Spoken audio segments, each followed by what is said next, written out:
Hi, I'm making a multiplayer roguelike. These past 2 weeks, I've been working on updating the visuals and incentivizing players to interact more. On day 1, I took some time to update the slime's code to make it feel a bit more responsive when you hit them with a high knockback weapon. Previously, there was a bit of lag which made it feel a bit wrong, so now it should hopefully make combat feel a little bit better.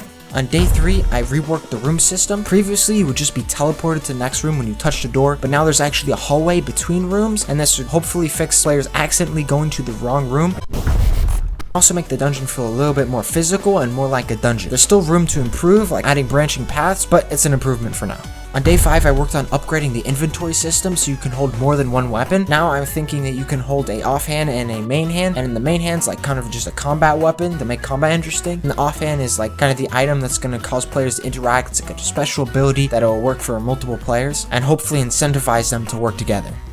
On day 6, I added a new base spear item and removed the healing spear. I didn't really like it, so I'm just turning it into a normal spear item. I also added some new item variants, but I don't think I'm going to keep them because it's going to make it a little bit harder to develop. Today's day 7, I've just gotten some feedback from one of my playtesters. Thank you, Freddy, for all that feedback. I've now made the player slightly faster and also decreased the health of the enemies to make you feel a little bit more powerful. On day 8, I decided to work on the outer bit. I didn't really like the art style and I think it was due time for a change. So I just worked on the walls a bit today and also tried out some new floor tiles, and we'll see how I improve this in the next few days. On day 9, I took some time to update the art. I cleaned up the walls and the floor tiles a little bit, and I also worked on a new door, although I think I'm going to redo it.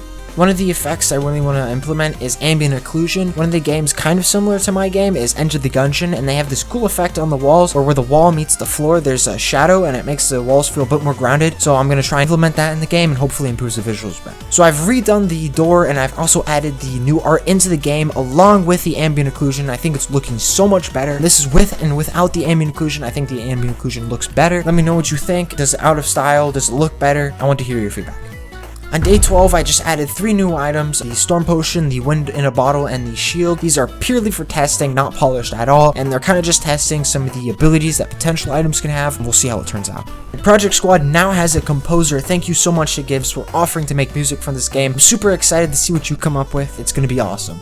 To end off this devlog, I want to talk about some of the problems with the game and what it's going to look like. Next devlog, I don't think player interaction is incentivized enough. I still want to work on that even more. Probably rethink of some of the gameplay systems are going to need to happen. Maybe how the items work. It's just not working out right now. There's also a lot of stuff that's buggy and unpolished, so I'm going to have to fix that. It really feels like a single player game with multiplayer slapped on top, so I need to put a bunch of time into actually making so it feels like it's meant for multiplayer. I want to thank you so much for watching, and thank you to all my subscribers, and I'll see you in the next one.